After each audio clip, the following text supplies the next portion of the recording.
Hey, this is Richard with a guide to solo dining in Chicago's River North neighborhood. Many, if not most people, avoid solo dining in restaurants like the plague, especially at dinner time. The solo diner is widely considered to be a sad, pitiable figure. But I'm here to tell you, dining alone has its virtues. Don't believe me? Then listen to veteran NFL quarterback Joe Flacco. I tell people all the time, I used to see guys sitting at a bar by themselves or just sitting by themselves eating and grabbing a little meal, and I'm like, man, I feel so bad for that guy. Like, you almost want to go join him. And now I realize, that dude was in heaven. Okay, heaven might be a bit hyperbolic, but eating out alone can be quite enjoyable. My affection for solo dining developed over many years of reviewing restaurants for the local newspaper. Occasionally, I would find myself on deadline, and I just didn't have the time or the will to wrangle someone to go eat with me, so I'd just go alone. And over time, I grew to enjoy it. Solo dining allows you to focus on the food, the service, the decor of the restaurant. It's very efficient.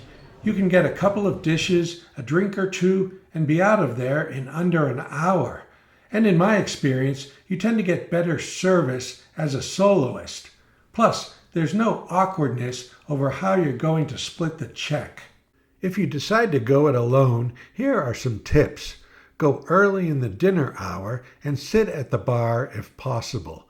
Many places now have reservable bar seating, or better yet, reservable kitchen counter seating, so that if you plan ahead, you can secure a seat even during the busiest hours. Now, on to the recommendations for Chicago's River North neighborhood.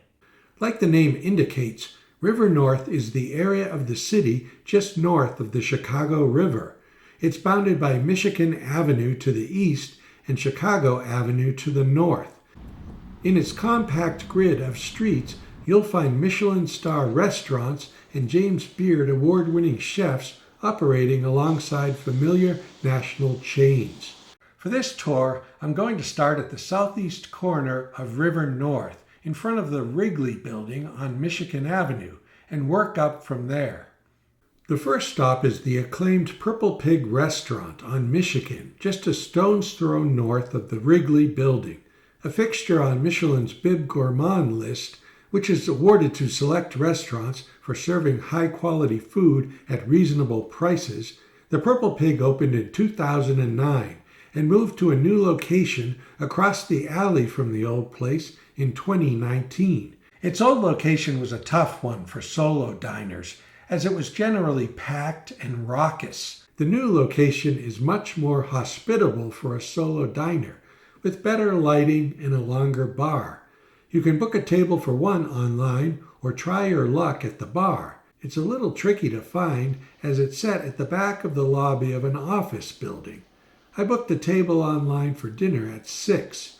I was seated by the window looking out on the lobby.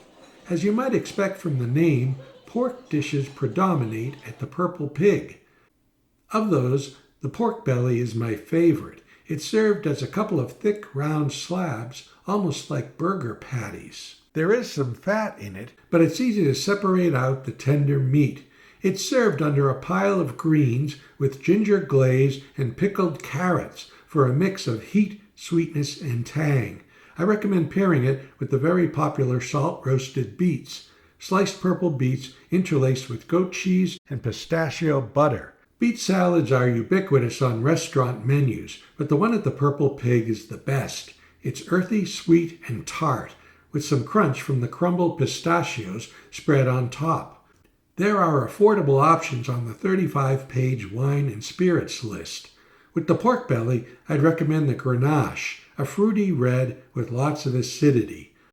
Down a couple of flights of stairs from the Purple Pig is a less expensive option that's popular with tourists. That's the original Billy Goat Tavern of cheeseburger fame.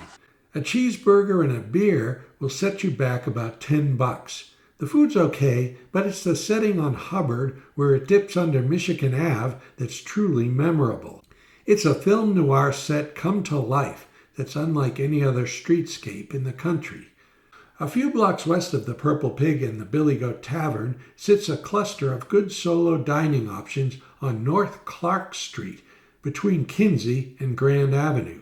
With its white-coated servers and $145 Wagyu fillets, the upscale RPM Steakhouse might seem like a bad choice for a solo diner. But if you're craving a burger, you can get one of the best in the city here. Wash it down with a beer and get out for just a little over $50. The interior is set on 2 levels, with the bar on the entry level and a very classy dining room a few steps below. Info online suggests that there is a business casual dress code, but I wore jeans and a flannel shirt and had no problem. I had booked a high-top table by the bar online, but that area was filling up when I arrived at 6, so the host asked me if I'd mind sitting in the largely empty dining room.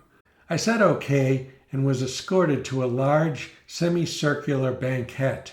Sitting there, I felt a little forlorn, like Tony Montana at the Babylon Club in Scarface.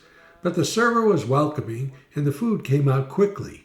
I ordered the Wagyu smash burger with yuzu aioli and fries. The 2 thin patties were buttery, with some crisp edges, good beef flavor, and the brioche bun held up well to the juices from the burger.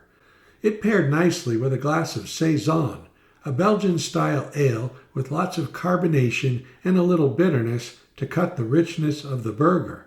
The fries were outstanding, with a crisp shell and a fluffy, piping hot core. Service was excellent, and the burger provided a good way to experience the ambiance of a high-end steakhouse without dropping $100 or more. Just around the corner from RPM Steakhouse, but 180 degrees away from it conceptually, is PLANTA Queen, a vegan restaurant that started in Toronto in 2016 and now includes several U.S. locations. The Chicago spot is located on the southeast corner of Hubbard and North Clark. The bar just inside the entrance seats only 7 or 8, but if you get there early, say by 6:30, you should be able to find a seat. It's a fun place to sit. The bartenders are friendly and informative, which is very important in a place where you're likely to find some new things on the menu, like say a spicy tuna roll where the tuna is made from watermelon. A lot of the dishes are meant to be shared, like the popular dragon roll, with thin slices of avocado rolled around tempura broccoli and spinach in a spicy unagi sauce, or the excellent bang bang broccoli with sweet chili and peanut sauce. For more economical choices, I recommend the Japanese sweet potato with kimchi and unagi eggplant nigiri. The bar has a modest selection of Japanese whiskeys, one of which you can sample in the Emperor's Old Fashioned, made with Suntory whiskey, black sugar, ginger, and bitters. If you're aching for a dessert, directly across the street is Levain Bakery, which has, in my opinion, the best chocolate chip walnut cookies anywhere. From there, it's just a quick jog north across Hubbard and up an alleyway to one of the country's premier tiki bars, 3 dots and a dash. The alleyway entrance is discreet enough that you might miss it, but there's usually a doorman standing outside. Even though it's a very popular place, you can usually find a seat at the bar if you get there early. Just know that as the night wears on, you'll start to encounter lines like this. Drinks cost $15 to $20 and come in a variety of mugs, some of which you can purchase at the gift shop. There are classic rum-based drinks like the namesake 3 dots and a dash, and more modern concoctions like the Vicious Virgin that mixes tequila, mezcal, and mango brandy. Exercise caution here as the drinks are strong. 1 drink will warm you up, 2, and you won't even need a jacket to brave the cold Chicago night. The food menu offers unpretentious, well-executed tropical fare like coconut shrimp and yucca fries with different dipping sauces. If you continue north through the alleyway and hang a left, you'll be at Illinois and Clark, otherwise known as Rick Bayless Corner. The successful chef and author has not 1, not 2, not 3, but 4 establishments in the building on the southeast corner of the intersection. There's the fast casual Shoko, the expensive fixed price Topo Lobampo, the subterranean bar Sotano, and the restaurant that started it all in 1987, Frontera Grill. Another Bib Gourmand winner, Frontera has a small bar that always seems to be full, but you can book a table for one online. It's worth it, as the menu veers away from the typical Mexican restaurant fare to more unique dishes and cocktails. 2 blocks north and 3 blocks east of Frontera will bring you to Eataly, the cavernous temple to Italian food on East Ohio between Wabash and Rush. It's an international chain that has a food market on the bottom floor, a food court on the top. The Chicago location is the largest in the United States. I'm mentioning this because it's a no-muss, no-fuss option for solo diners. You take the escalator up to the second floor, and you can usually find a seat by the bar at La Pizza and La Pasta. Get a plate of pasta, a flight of wine for under $50, and pick up a gelato downstairs on your way out. Go a block east on the other side of Ohio, and you'll find the speakeasy-style bar Watershed in the basement underneath Pops for Champagne. It's a really atmospheric spot with vaulted brick ceilings and low lighting. There are some inventive cocktails, good bartenders, and a small food menu highlighted by some terrific cheese curds. It's a small place, so you have to get there early to be assured of finding a seat. 4 blocks up State Street from Watershed on West Superior is Tzuco from Carlos Gaitan, the first Mexican chef to win a Michelin star. Tzuco has a great option for solo diners in the form of reservable kitchen counter seating. The counter seats give you a close-up view of the cooks at work, plus you get attentive service. The menu changes a lot, but the chili relleno is a constant. It's a poblano pepper stuffed with panela cheese, a mild Mexican version that melts really well. Served with a rich, acidic tomato fondue, it's a nice mix of cheesy, smoky, and tart. The seafood dishes are also good here, as are the creative cocktails. For dessert, I highly recommend the guanabana with citrus-infused tapioca and sweet and sour guanabana sorbet. The last set of places I wanted to mention are tucked up in what I think of as the outback of River North. That's the northwest corner, which is a quieter, more residential area that's become a restaurant hub in recent years. First off is Avec on North LaSalle and West Erie. The original Avec opened in the West Loop neighborhood in 2003 and quickly won accolades, so there was a fair amount of excitement when the River North outpost opened in 2021 in a large space that was formerly home to Pacific Standard Time. The long four-sided bar is a boon for solo diners, as you can count on getting a seat most nights. The Mediterranean menu is known for its focaccia and the potato and salt cod dish called brandad, but I was eager to try the famous chorizo stuffed dates with spicy marinara. Upon the bartender's recommendation, I got the half order, and it was plenty of food. Salty, meaty, and spicy, it lived up to the hype. For something lighter, try the crudo. As for drinks, I recommend the bourbon-based I Want to Be Sedated. Just a block or two to the northwest from Avec is the Michelin-starred Indienne from Chef Sujan Sarkar.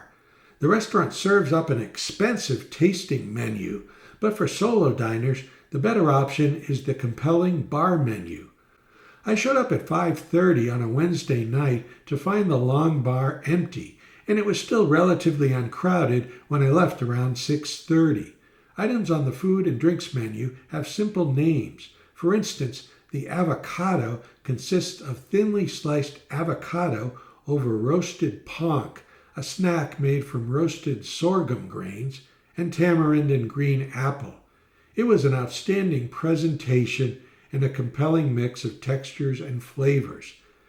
The green pea and fava kulcha is a puffy, hollow bread served with tomato pachadi, an intense, sweet, sour, and spicy condiment. You tear off pieces of the bread and dip them into the pachadi. This was also really good, though I wish there had been more of the pachadi. The dessert of mishti doi tart with date caramel, key lime ice cream, and gold was a beautiful presentation that tasted as good as it looked. Indienne has an inventive cocktail menu with gin and tonics, some high-end spirits, and cocktails like the Spirited Banana, made with light and dark rum.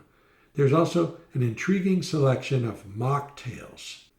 Finally, at the very outer limits of River North stands Obelix, a James Beard-nominated French restaurant located at West Huron and North Sedgwick, just 2 blocks west of Indienne.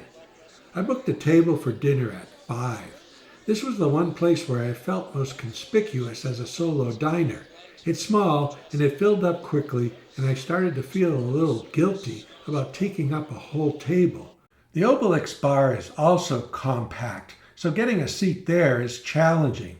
The host told me that the best times are at 5 when it opens, and then at 7 when the early crowd clears out. As for the food, I recommend the foie duck foie gras on a corn tortilla with salsa and grapes. The corn tortilla was the best I've ever had, and I live in New Mexico, so I know whereof I speak. I thought the foie was better than the highly regarded steak tartare, which is served in a bowl with an onion aioli and celery root remoulade that packs a lot of flavor. It comes with a crispy, very tasty scallion pancake. The restaurant's own pale ale paired well with these rich entrees. An interesting selection of house-made sorbets and gelatos highlights the dessert menu. River North is busy enough with pedestrians that I rarely feel vulnerable walking around there. But even so, I would recommend a taxi or rideshare service at night. And if you do decide to walk, make sure you know where you're going before you leave, and just keep moving. If a guy on Michigan Ave tells you he can guess your weight for $20, don't stop to find out if it's true. Just keep walking. Most importantly, whether you're a solo diner or part of a group, be sure to get out and support local restaurants. Hope this helps. Thanks for watching.